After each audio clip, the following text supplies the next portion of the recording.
నమస్తే, నేను వంశీ. హెచ్ఎంటీవీ ప్రతిష్టాత్మకంగా నిర్వహిస్తున్న ఆరోగ్యం కార్యక్రమానికి స్వాగతం.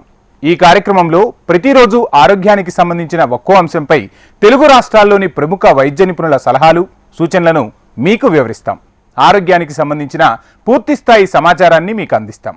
వ్యాధికి గల కారణాలేమిటి, వ్యాధి లక్షణాలు ఎలా ఉంటాయి, ఆ వ్యాధి రాకుండా ఎలాంటి ముందు జాగ్రత్త చర్యలు తీసుకోవాలి, వ్యాధి వచ్చిన తర్వాత ఎలాంటి జీవనశైలిని అనుసరించాలి, ఎలాంటి సమతుల ఆహారం తీసుకోవాలి, వ్యాధి ప్రమాదం కాకుండా ఎలాంటి చర్యలు తీసుకోవాలి తదితర అంశాలపై డాక్టర్లు పూర్తి స్థాయిలో వివరిస్తారు.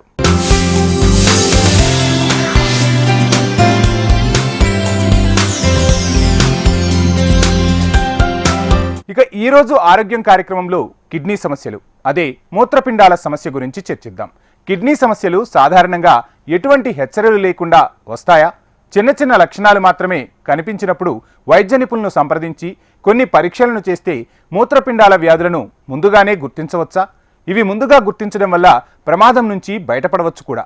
ఆకస్మికంగా బరువు పెరగడం లేదా బరువు తగ్గడం, మైకంగా ఉన్నట్లు, అలసటగా ఉన్నట్లు అనిపిస్తే కిడ్నీ వ్యాధిగా అనుమానించవచ్చట.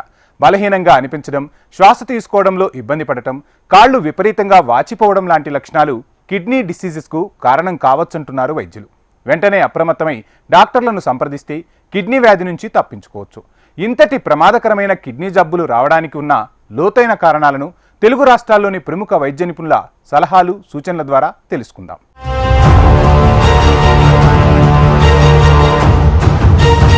ముఖ్యమైన రీజన్ ఏంటంటే ఓవర్ డోస్ ఆఫ్ ఎనాలిసిక్స్, అంటే పెయిన్ కిల్లర్స్ ఎక్కువ తీసుకోవడం. ఓవర్ ది కౌంటర్ మనం వెళ్ళి డాక్టర్ ప్రిస్క్రిప్షన్ లేకుండా పెయిన్ కిల్లర్స్ ఇవి తీసుకోవడం వల్ల చాలా మందిలో డైక్లోఫెనాక్, సోడియం ఇటువంటివి ఓవర్ యూసేజ్ చాలా ఎక్కువ వాడుతున్నారండి. వాళ్ళ కాళ్ళ నొప్పులకు కానివ్వండి, చాలామంది ఈ వ్యాధి ప్రబలంలో పడిన వాళ్ళందరూ ముఖ్యంగా డైలీ లేబర్స్ ఉంటారు. వాళ్ళు ఏంటంటే నైట్ అయ్యేసరికి వాళ్ళకి పెయిన్స్ ఇవి రావడం వల్ల వాళ్ళు ఫార్మ్స్ కానీ ఎక్కడికైనా వెళ్ళి వితౌట్ డాక్టర్ కన్సల్టేషన్ వాళ్ళు వెళ్ళి తీసుకుంటున్నారు మెడిసిన్స్ అని. అవి తీసుకోవడం వల్ల ఏమవుతుందంటే వాళ్ళు అది కంటిన్యూస్గా డైలీ ఒక 2 టాబ్లెట్స్ తీసుకోవడం స్లోగా వాళ్ళలోని అది అమాల్గమేట్ అయ్యి వాళ్ళలోని ముఖ్యంగా కిడ్నీ వ్యాధులు అనేవి ప్రబలుతున్నాయండి. మెయిన్గా మనం ఎప్పుడు ఫార్మసీ దగ్గరికి వెళ్ళి, ఎప్పుడు కౌంటర్స్ వెళ్ళి మెడిసిన్స్ అనేవి తీసుకోకూడదు. పెయిన్ కిల్లర్స్ ఏవైనా కూడాను డాక్టర్ సలహా మేరకు, ఆర్థోపెడిషన్ కానీ, న్యూరాలజిస్ట్ కానీ, న్యూరోసర్జన్ కానీ వాళ్ళ సలహా మేరకే మనం పెయిన్ కిల్లర్స్ అనేవి తీసుకోవాలి. ఇది కాకుండా ఇప్పుడున్న జనరేషన్లో మనకి ఎక్కువ ఫాస్ట్ ఫుడ్స్ అనేవి ఎక్కువైనాయి. ఇది కాక వాటర్ ఇంటేక్ కూడా చాలా తక్కువ తీసుకోవడం వల్ల మన కిడ్నీ వ్యాధులు అనేవి ఎక్కువ ప్రబలుతున్నాయి. ముఖ్యంగా మనకు వాటర్ తక్కువ తీసుకోవడం వల్ల స్టోన్స్ అనేవి ఎక్కువ అత్యధికంగా రావటం. కిడ్నీ వ్యాధుల్లో మనం 3 రకాల 5 స్టేజ్ల్లో డయాగ్నోస్ చేస్తామండి. CKD 1 to 5 మన ఉద్దాన ఏరియాలో తీసుకుంటే చాలా మట్టుకు CKD 5 స్టేజ్లో ఉన్నాయి. అక్కడ మనం ప్రతి పేషెంట్కి డయాలసిస్, ఇవన్నీ అత్యధిక రూపంలో డయాలసిస్ పేషెంట్సే ఉంటున్నారు. ట్రాన్స్ప్లాంట్స్ ఇటువంటి వాటి వాళ్ళకి మేము చాలా మట్టుకు మోటివేట్ చేస్తున్నాము. కెడావర్, లైవ్ ట్రాన్స్ప్లాంట్స్ వీటన్నిటికి కూడాను. ముఖ్యంగా డాక్టర్ ప్రిస్క్రైబ్ చేసిన మెడిసిన్స్ ఏవైతే ఉంటాయో, కిడ్నీ వ్యాధి ఒకవేళ ప్రబలినట్టయితే మీరు ఆ మెడిసిన్స్ తీసుకుంటే కంపల్సరీ మీరు వితౌట్ డయాలసిసే మీరు లైఫ్ లాంగ్ మెయింటైన్ అవుతారు. మనకి డయాలసిస్ లేకన్నా కూడాను మనం చాలా పేషెంట్స్ ఓన్లీ మెడికేషన్స్ ద్వారా, నెఫ్రాలజీ కన్సల్టేషన్ కానీ, యూరాలజీ కన్సల్టేషన్ కానీ కంటిన్యూస్గా తీసుకుంటే మెడిసిన్ ద్వారానే వాళ్ళకి కంప్లీట్గా CKD అన్నది నయం అవుతుందండి. చాలా మందిలో అపోహ ఉంది, నాటు వైద్యంకి ఎక్కువ మందికి వెళ్ళడం, ఆయుర్వేదిక్ మెడిసిన్స్ ఎక్కువ వెళ్ళడం. క్రియాటిన్ 2, 3 ఆ స్టేజ్లో ఉన్నప్పుడే మన దగ్గరికి వచ్చినట్టయితే, నార్మల్ క్రియాటిన్ ఉన్నది మనకి 0.8 నుంచి 1.4 దాకా ఉంటుందండి. సో అది దాటినటువంటిది ఓన్లీ 1.5 అయినా కూడా కంపల్సరీ నెఫ్రాలజిస్ట్ కానీ, యూరాలజిస్ట్ కానీ తక్షణం మనకి సంప్రదించాలి. పేషెంట్ సంప్రదించినట్టయితే మనం వాళ్ళకి ఫర్దర్గా కొన్ని మినిమం టెస్ట్ ఉంటాయి. వాళ్ళకి ultrasound, abdomen, uric acid, phosphorus, calcium, electrolytes ఇవన్నీ చేయించి పేషెంట్కి దాని తర్వాత మనం మెడిసిన్స్ అనేది ప్రిస్క్రైబ్ చేయడం జరుగుతుంది. CKD 1 to 3 స్టేజ్ మాత్రమే మనం చాలామంది పేషెంట్స్ని ఇప్పుడు డయాగ్నోస్ చేయడం జరుగుతుంది. ఈ 1 to 3 స్టేజ్లో ఉన్న వాళ్ళు కేవలం మెడిసిన్స్ ద్వారా వాళ్ళు కంటిన్యూస్గా రెగ్యులేట్ అవుతారండి. బయట మెడిసిన్స్ తీసుకోవడం, ఒకవేళ కిడ్నీ మందులు సంబంధించి చాలామందికి అపోహ ఉంది, ఈ మెడిసిన్స్ తీసుకోవడం వల్ల మాకు సైడ్ ఎఫెక్ట్స్ వస్తాయి, అన్నెసరిగా మేము ఈ మెడిసిన్స్ తీసుకోవడం వల్ల ఇంకా ఎక్కువ మా కిడ్నీస్ డ్యామేజ్ అవుతున్నాయి అన్నది కేవలం అపోహ మాత్రమే అండి.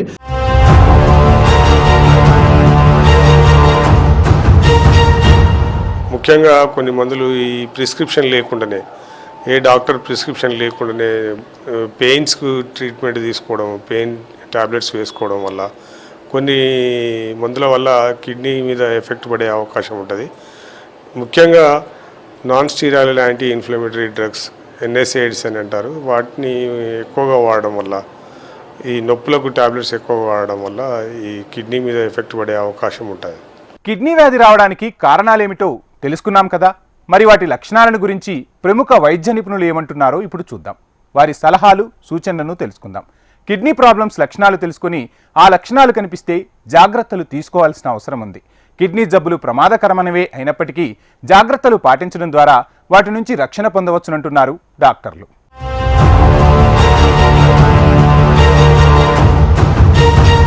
మనకు కిడ్నీ ఓవర్ ద ఇయర్స్ స్లోగా ప్రోగ్రెసివ్ డ్యామేజ్ అవుతూ ఉంటుంది. ఈ వ్యాధిలో మనకు కిడ్నీలో ఉన్న ఫిల్టర్స్ పర్మనెంట్గా డ్యామేజ్ జరుగుతాయి. అవి మళ్ళీ మనకు నార్మల్ స్టేజ్కి వచ్చే అవకాశం ఉండదు. కాబట్టి ఎప్పుడైతే క్రానిక్ కిడ్నీ డిసీజ్ అనేది మనకు తెలుస్తుందో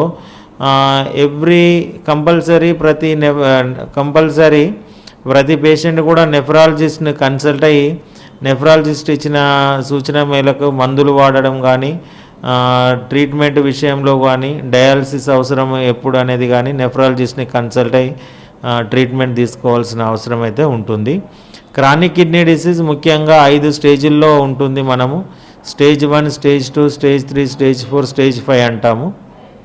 స్టేజ్ 5ని ఏంటంటే ఎండ్ స్టేజ్ రీనల్ డిసీజ్ అంటాము.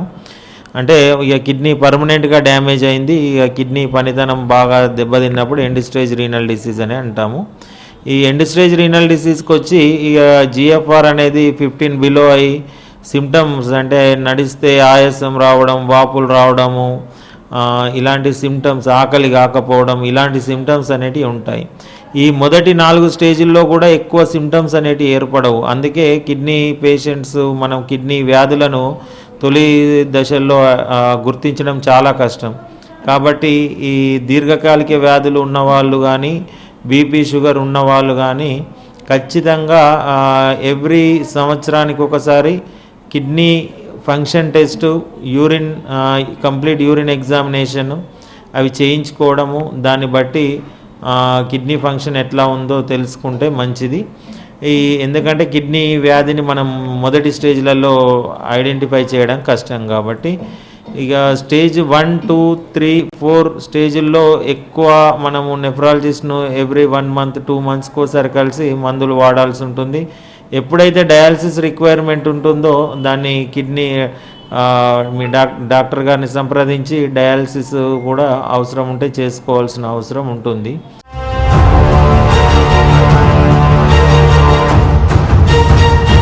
ముఖ్యంగా కిడ్నీ స్టోన్స్ అని ప్రబలంగా ఉన్నాయండి. అతి ఎక్కువ కేసులు నమోదవుతున్నాయి ఖమ్మం జిల్లాలో.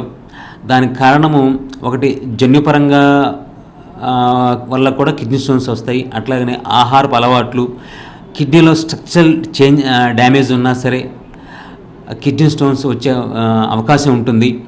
ఈ కిడ్నీ స్టోన్స్ వల్ల ముఖ్యంగా నొప్పి, యూరిన్లో మంట, ఎక్కువసార్లు యూరిన్ వెళ్ళటము జరిగే ఈ లక్షణాలు ఉంటాయి. నొప్పి వచ్చినప్పుడు పెయిన్ కిల్లర్స్ తీసుకుంటాము. అట్లా వదిలేస్తే మాత్రం కిడ్నీకి డ్యామేజ్ అయ్యే ఛాన్స్ ఎక్కువగా ఉంటుంది. కాబట్టి ఈ కిడ్నీ స్టోన్స్ అని మనకు తెలిసినప్పుడు కంపల్సరీగా అప్రాప్రియేట్ డాక్టర్ని కన్సల్ట్ అయ్యి దానికి ఎవాల్యుయేట్ చేసుకొని ట్రీట్మెంట్ తీసుకోవాలి. ఆ ట్రీట్మెంట్ కూడా కిడ్నీ స్టోన్ యొక్క సైజుని బట్టి, అట్లాగనే కిడ్నీలో ఎక్కడ ఉంది దాన్ని బట్టి కూడా ట్రీట్మెంట్ డిపెండ్ అయి ఉంటుంది.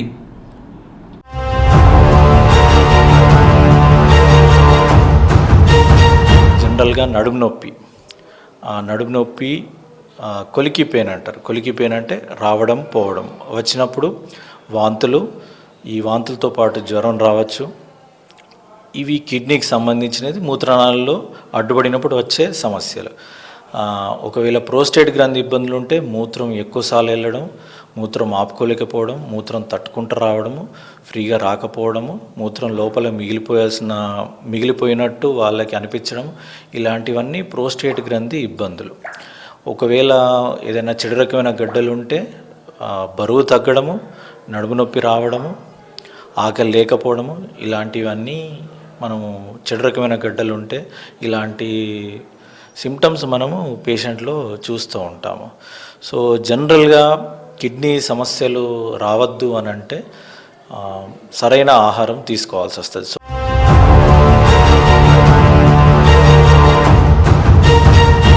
కిడ్నీ అనేది పూర్తిగా పాడేంత వరకు దాని లక్షణాలు ఏం తెలియదు. ఓకే, ఓన్లీ 10% ఫంక్షనింగ్ ఉన్నప్పుడే దాని లక్షణాలు బయటపడతాయి. అంటే 90% డ్యామేజ్ అయిన తర్వాతనే దాని లక్షణాలు బయటపడతాయి.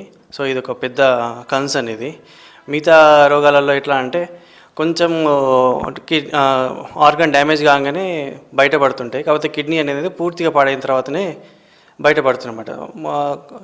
స్టార్టింగ్ ఫేజెస్లో ఏంటి అంటే కాళ్ళవాపులు రావడము, మొహం వాపు రావడము, తిన్నది అరగకపోవడము, వాంతులు కావడము, లాస్ట్ స్టేజెస్లో ఎట్లా అంటే మొస రావడం, ఓకే, గాలి తీసుకొని ఇబ్బంది కావడం, హికప్స్ రావడం, ఇట్లాంటివి జరుగుతుంటాయి అన్నట్టు.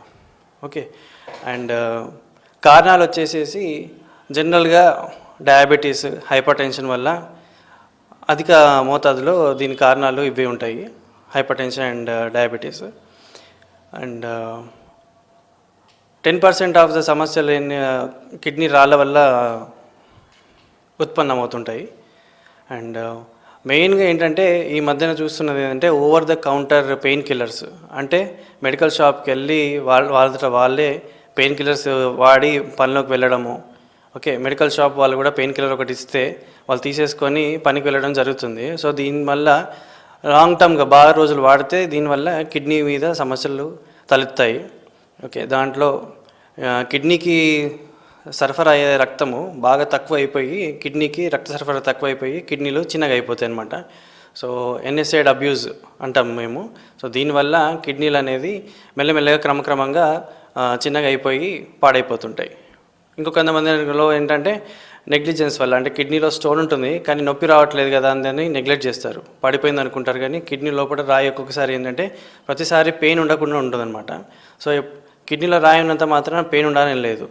కొన్ని రోజులు నొప్పి వస్తుంది, తర్వాత నొప్పి తగ్గిపోతుంది, మెల్లమెల్లగా కిడ్నీ అనేది చిన్నగా అయిపోతుంది అనమాట. సో మనము ప్రికాషన్స్గా తీసుకోవాల్సిన ఏంటి అంటే డయాబెటీస్ అండ్ హైపర్ టెన్షన్ కంట్రోల్లో పెట్టుకోవాలి. ఫస్ట్ ఆఫ్ ఆల్ ఉప్పు ఎక్కువ అధిక మోతాదులో తీసుకోవద్దు, ఓన్లీ 5 grams ఉప్పు మాత్రమే తీసుకోవాలి. అంటే పప్పులో, కూరలలో వేసుకునే ఉప్పే తీసుకోవాలి.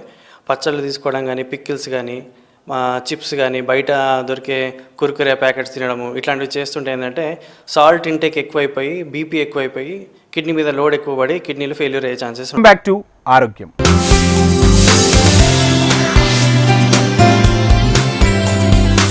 కిడ్నీ వ్యాధుల లక్షణాల గురించి ప్రముఖ డాక్టర్లు చెప్పిన సూచనలు, సలహాలు విన్నారు కదా.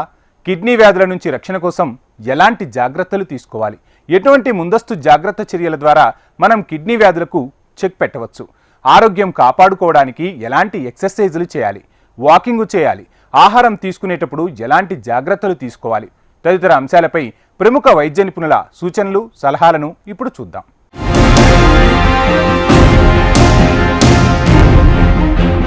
అదర్ కోమార్బిడిటీ కండిషన్స్ అంటే డయాబెటిక్ హైపర్ టెన్షన్ అనేది కంట్రోల్లో పెట్టుకోవడం అనేది వెరీ ఇంపార్టెంట్ ఇష్యూ అనమాట. అంటే షుగరు ఇప్పుడు ఉందనుకోండి, దాన్ని రెగ్యులర్గా చెకప్ చేసుకుంటూ మెడిసిన్స్ అవి రెగ్యులర్గా వాడుకొని దాన్ని విత్ ఇన్ కంట్రోల్లో మెయింటైన్ చేయగలిగితే యాక్చువల్గా అది చాలా వరకు ఫర్దర్ డ్యామేజ్ కాకుండా మిగిలిన ఆర్గాన్స్ ఫర్దర్గా డ్యామేజ్ కాకుండా హెల్ప్ చేస్తుంది. ఈవెన్ బీపీ కూడా. సో అల్టిమేట్గా ఈ రెండింటిని మేనేజ్ చేయగలిగే life style modifications like regular walking, అంటే అట్లీస్ట్ పర్ డేకి ఒక 10,000 steps, తర్వాత రెడ్యూస్డ్ సాల్ట్ కంటెంట్, అంటే తక్కువ సాల్ట్ తీసుకోగలిగితే ఆబ్వియస్గా మనకి కిడ్నీ మీద స్ట్రెస్ తగ్గుతుంది, బీపీ కంట్రోల్ ఉంటుంది, మిగిలిన అట్లీస్ట్ మనం వాడే మందులు కూడా సరిగ్గా పనిచేయడానికి ఆస్కారం ఉంటుంది.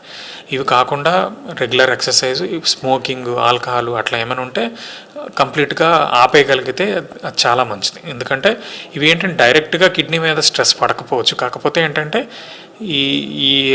అంటే ఈ లైఫ్ స్టైల్ అబ్నార్మాలిటీ లైక్ అంటే స్మోకింగ్, ఆల్కహాల్ ఇవి ఏంటంటే ఫర్దర్గా షుగర్ని కానీ బీపీని కానీ కంట్రోల్ తప్పే ఛాన్సెస్ని ఇస్తుంది. దానివల్ల ఫర్దర్గా డ్యామేజ్ అంటే సాల్ట్ కంటెంట్ తగ్గించాలి, కొంచెం రెగ్యులర్ ఎక్సర్సైజ్.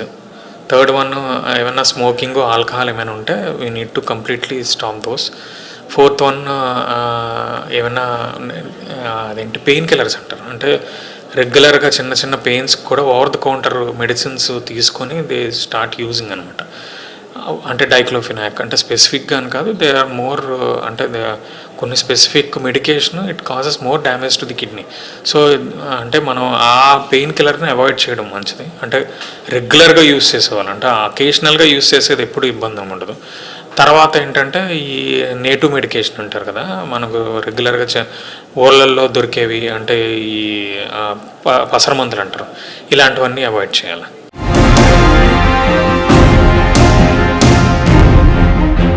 వీటికి సంబంధించి మనం ప్రికాషన్స్ ఏం తీసుకోవాలంటే, ముఖ్యంగా మనం ఇండియన్ సబ్ కాంటినెంట్లో ఇది వేడి ఉండే ప్రదేశం అన్నట్టు. సో ఈ వేడి వలన, అది కాకుండా మనం వాటర్ తక్కువ తీసుకోవడం వలన ఏమవుతుందంటే కిడ్నీలలో రాళ్ళు ఏర్పడతాయి. ఈ రాళ్ళు కనుక మొదటి దశలోనే గుర్తించి వాటిని వాటర్ సరిగా తీసుకుంటూ కొన్ని ఆహార నియమాలు పాటిస్తున్నట్టయితే వాటిని రాకుండా మనం నివారించవచ్చు.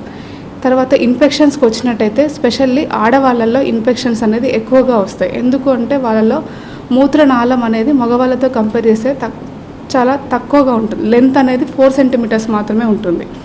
దానివల్ల అది కాకుండా వెజైనా అండ్ యానస్ అనేది దగ్గరగా, వెజైనా, యానస్, యూరెత్రా 3 దగ్గరగా ఉండడం వల్ల మనకి యూరిన్లో అనేది ఆడవాళ్ళలో ఇన్ఫెక్షన్స్ ఎక్కువగా వస్తూ ఉంటాయి అన్నట్టు. ఇది కాకుండా ఇంకా డయాబెటీస్ ఉన్న వాళ్ళకి కానీ, హైపర్ టెన్షన్ ఉన్న వాళ్ళకి కానీ కిడ్నీ సమస్యలు అనేది ఎక్కువగా వస్తుంటాయి. స్పెషల్లీ డయాబెటిక్ పేషెంట్స్లో రాళ్ళు రావడం, ఇన్ఫెక్షన్స్ రావడం ఇలాంటివన్నీ చూస్తూ ఉంటాం. మగవాళ్ళలో ప్రోస్టేట్ సమస్యలు వచ్చేసి 50 సంవత్సరాలు పైబడిన వాళ్ళకి ప్రోస్టేట్ సమస్యలు అనేది స్టార్ట్ అవుతూ ఉంటాయండి.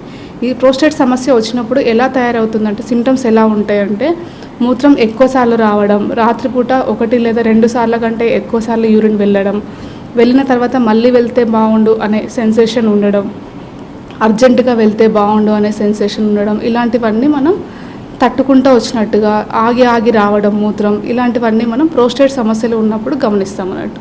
సో ఇలాంటివి ఏమైనా ఉంటే వెంటనే యూరాలజిస్ట్ని సంప్రదించగలరు. అది కాకుండా ఇంకా కిడ్నీలో క్యాన్సర్స్, ఆ క్యాన్సర్ అనేది మూత్ర వ్యవస్థకు సంబంధించిన క్యాన్సర్స్, అది కిడ్నీలో రావచ్చు, మూత్రనాళం ఇందాక చెప్పినట్టుగా యూరెటర్లో రావచ్చు, లేకపోతే మూత్రం సంచిలో రావచ్చు, ప్రోస్టేట్కి సంబంధించి రావచ్చు, లేదు అంటే టెస్టిస్కి కూడా రావచ్చు అన్నట్టు. సో ఇవి ఏంటంటే వంశపారంపర్యంగా కానీ, లేదు అంటే కొందరికి వంశపారంపర్యంగా కాకపోయినా వచ్చే ఛాన్స్ ఉంటుంది. సో ఎవరికైనా కానీ నొప్పి కానీ, మూత్రంలో ఎర్రగా రావడం కానీ మూత్రము, లేదు అంటే మూత్రం మంట రావడం, ఇట్లాంటివి ఉంటే వెంటనే యూరాలజిస్ట్ని సంప్రదించగలరు.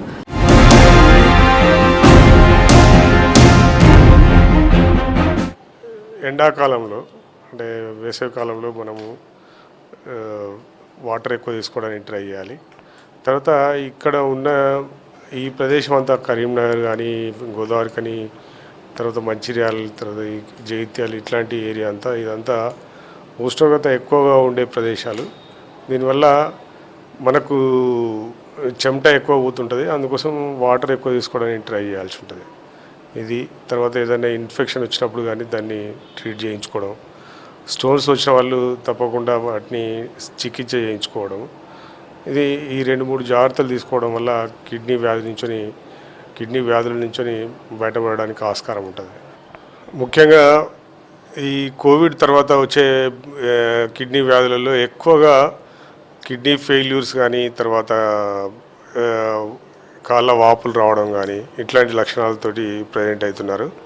తర్వాత కొంత ఎక్కువ వచ్చినప్పుడు కిడ్నీ ఫెయిల్యూర్ తోటి ప్రజెంట్ అయ్యే పరిస్థితి కూడా కనబడుతుంది. కిడ్నీ ఫెయిల్యూర్ లక్షణాలు వాపులు రావడం, కాళ్ళ వాపులు రావడము, ముఖం వాపులు రావడము, తర్వాత యూరిన్ తక్కువ రావడం, ఇట్లాంటి మనకు కనబడుతుంటాయి. వాళ్ళు తొందరనే టెస్ట్ చేయించుకోవడం, దాని గురించి ట్రీట్మెంట్ తీసుకోవడం జరిగితే అడ్వాంటేజ్ ఉంటుంది. అసలు ఎక్కువ మితాహారము, ఒక ఏజ్ దాటిన వాళ్ళు మితాహారం తినడం కానీ, దాని తగ్గట్టుగా అంటే ఈ మధ్యకాలంలో డైటింగ్ అని, ఓన్లీ ప్రోటీన్ డైట్ అని, ఓన్లీ అంటే డిఫరెంట్ డైట్స్ ఈ వాట్సాప్లలో వచ్చే న్యూస్ తోటి, తర్వాత వేరే న్యూస్లలో వచ్చే వాటితోటి చేస్తున్నారు. అట్లాంటిది కిడ్నీకి ప్రమాదకరము. ఎక్కువగా కంప్లీట్ ప్రోటీన్ డైట్ తీసుకోవడం వల్ల కిడ్నీ మీద ఎఫెక్ట్ పడే పరిస్థితి కూడా ఉంటుంది. ఎస్పెషల్లీ మన దగ్గర మాత్రం కిడ్నీస్ ఫెయిల్ అవ్వడానికి ఇన్ఫెక్షన్స్ కారణం, తర్వాత స్టోన్స్ కారణం అవుతున్నాయి. స్టోన్స్ వచ్చిన వాళ్ళు దాన్ని నెగ్లెక్ట్ చేయడం, పెయిన్ లేదు కదా అనేది నెగ్లెక్ట్ చేయడం వల్ల కిడ్నీలు చెడిపోయే లెవెల్కు పోతున్నది. దాన్ని అవాయిడ్ చేయాలంటే తప్పకుండా చూయించుకొని దాన్ని చికిత్స చేయించుకోవడం ఇంపార్టెంట్. కిడ్నీ డిసీజ్ రాకుండా ఎలాంటి ముందు జాగ్రత్తలు చర్యలు తీసుకోవాలో అన్న అంశంపై ప్రముఖ వైద్యులు చెప్పిన సూచనలు సలహాలు విన్నారు కదా. అయితే ఇప్పటికే కిడ్నీ జబ్బులతో బాధపడుతున్న వారు ఎలాంటి జీవనశైలిని అలవరుచుకోవాలి, ఎలాంటి క్రమశిక్షణ పాటించాలి, ఉదయం లేచిన దగ్గర నుంచి రాత్రి పడుకునే వరకు ఎలాంటి నియమాలు పాటించాలి, శారీరక మానసిక ఆరోగ్యాలు పెంచుకోవడానికి ఏం చేయాలి అన్న అంశాలపై మరికొంతమంది వైద్యులు విఫలంగా వివరించనున్నారు. కిడ్నీ వ్యాధితో ఇప్పటికే మందులు వాడుతున్న వారు సైతం ఈ నియమాలు పాటిస్తే ఖచ్చితంగా మేలు జరుగుతుందంటున్నారు డాక్టర్లు.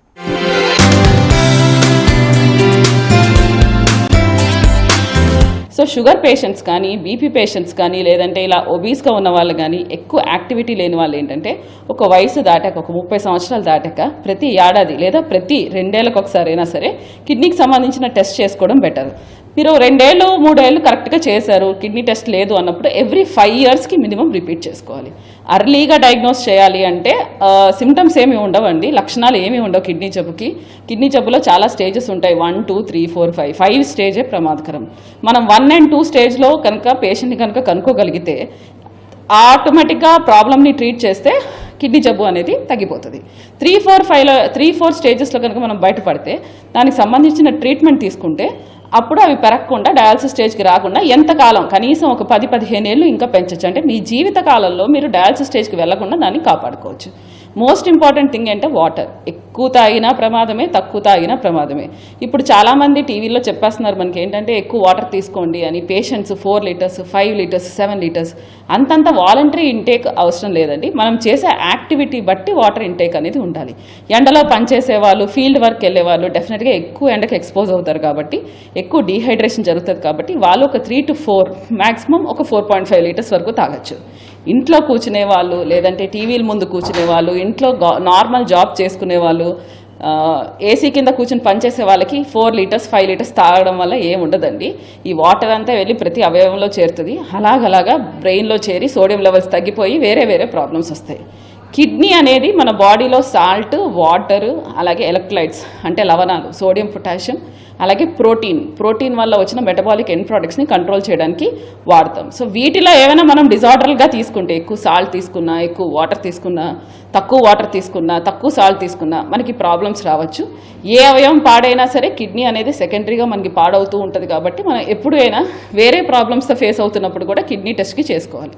ఇదే కాక చాలామంది నొప్పి మాత్రలు అనేవి చాలా కామన్ అయిపోయింది. ఎందుకంటే మనకున్న సైకలాజికల్ డిప్రెషన్కి వీటికి ఒళ్ళు నొప్పులు అనేవి చాలా సహజంగా చాలా కామన్గా వస్తున్నాయి. దానివల్ల ఏంటంటే ప్రతి ఆర్ఎంపీ దగ్గరకు లేదంటే లోకల్ ప్రాక్టీషనర్స్ దగ్గరకు వెళ్తారు. పేషెంట్ బాధ భరించలేక వాళ్ళు ఖచ్చితంగా ఒక నొప్పి మాత్ర రాస్తారు, వీళ్ళు వేసుకుంటారు. క్రమేణా ఏమవుతుంది, ఈ నొప్పి మాత్రలు కానీ ఇవన్నీ కూడా కిడ్నీ నుంచే బయటికి రావాలి. సో వాటి మెటబాలిజం వల్ల వచ్చిన ప్రోడక్ట్స్ అన్నీ కూడా కిడ్నీని డ్యామేజ్ చేసి ఫ్యూచర్లో కిడ్నీ ప్రాబ్లం వస్తుంది. సో ఎక్కువగా నొప్పి మాత్రలు వాడడం అనేది తప్పు. మీరు ఒకసారి అలాంటి పరిస్థితిలో ఉంటే కన్సర్న్ ప్రాబ్లం ఎక్కడైతే మీకు పెయిన్ వస్తుందో దానికి సంబంధించిన కన్సల్టెంట్ సూపర్ స్పెషలిస్ట్ను కలిస్తే వాళ్ళు దానికి టెస్టులు చేసి అందులో ఉన్న ప్రాబ్లమ్ని ట్రీట్ చేస్తే నొప్పి తగ్గుతుంది.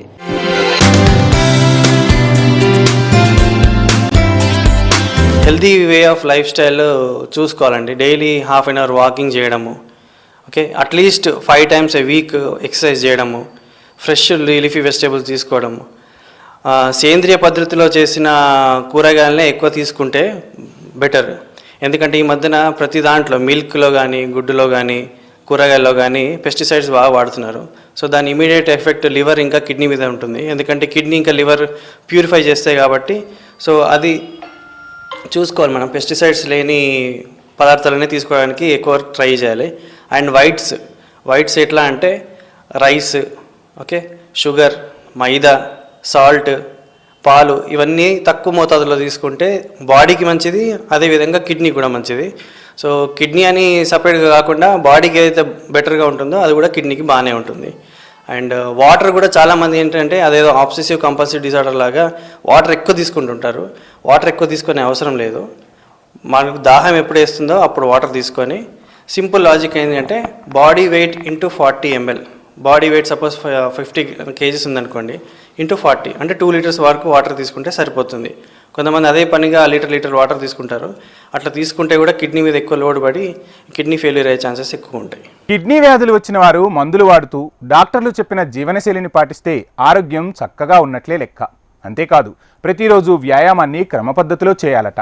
కనీసం 40 నిమిషాల పాటు నడవాలని సూచిస్తున్నారు డాక్టర్లు. అలాగే సరైన నిద్ర ఎంతో మేలు చేస్తుందంటున్నారు. ఆహారాన్ని మితంగా భుజించాలి. అంతేకాదు సమతుల ఆహారాన్ని కూడా తీసుకోవాలి. కిడ్నీ జబ్బులు వచ్చిన వారు ఎలాంటి సమతుల ఆహారాన్ని తీసుకోవాలి, ఏ ఆహారం కిడ్నీ జబ్బులు వచ్చిన వారికి మేలు చేస్తుంది అన్న అంశంపై ప్రముఖ వైద్యుల సలహాలు, సూచనలను ఇప్పుడు చూద్దాం.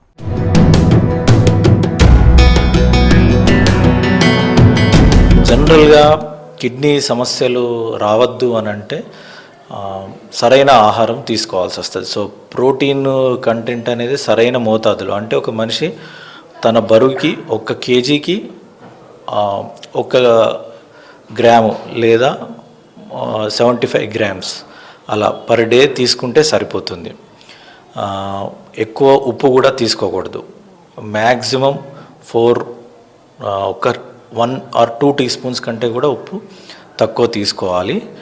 అండ్ ఎక్కువ కార్బోహైడ్రేట్ కానీ ఫ్యాటీ ఫుడ్ కూడా ఎక్కువ తీసుకోకూడదు. ఒకవేళ పేషెంట్ బీపీ ఉంటే బీపీ కంట్రోల్లో పెట్టుకోవాలి. అండ్ ఎస్పెషల్లీ రాళ్ళ గురించి ఏంటంటే ఎక్కువ నాన్ వెజ్ ఫుడ్ కూడా తీసుకోకూడదు. అంటే మాంసాహారం ఫుడ్ ఇలాంటివి తక్కువ తీసుకోవాలి. జనరల్గా ఈ ఆకుకూరలు వచ్చేసరికి కొంచెం టమాటో ఆకుకూరల్లో ఆక్సలేట్ కంటెంట్స్ ఎక్కువ ఉంటాయి. సో దీనివల్ల రాళ్ళు వచ్చే అవకాశం ఎక్కువ ఉంటాయి కాబట్టి ఇవి కూడా తక్కువ మోతాదులో తీసుకోవాలి. సో ఓవరాల్గా చెప్పాలంటే టమాటాలు, ఆకుకూరలు, ఉప్పు, నాన్ వెజిటేరియన్ ఫుడ్ ఇవన్నీ కూడా చాలా తక్కువ తీసుకుంటే రాళ్ళు మళ్ళీ వచ్చే అవకాశం ఉండదు. వీటన్నిటితో పాటు ఎక్కువ వాటర్ కూడా, అధిక కంటెంట్లో వాటర్, మినిమం 3 లీటర్స్ వాటర్ తీసుకోవాల్సి వస్తుంది. సో ఇవన్నీ జాగ్రత్తలు పాటిస్తే మళ్ళీ రాళ్ళు రాకపోవడం ఇవన్నీ ఉంటాయి. ప్రోస్టేట్ గ్రంథి సమస్యలు అంటే అవి ఏజ్తో పాటు వస్తుంది కాబట్టి దానికి సరైన ఈ ప్రోస్టేట్ లక్షణాలు ఉంటే మాత్రం డాక్టర్ దగ్గరికి సంప్రదిస్తే దానికి సంబంధించిన ట్యాబ్లెట్లు, మరీ పెద్దగా ఉంటే ఆపరేషన్ చేయాల్సిన అవసరం ఉంటుంది. చూశారు కదా, ఆరోగ్యం కార్యక్రమంలో ఈరోజు కిడ్నీ ప్రాబ్లమ్స్పై సమగ్ర అవగాహన కార్యక్రమం. మరో ఎపిసోడ్లో మరో అంశంతో మళ్ళీ కలుద్దాం.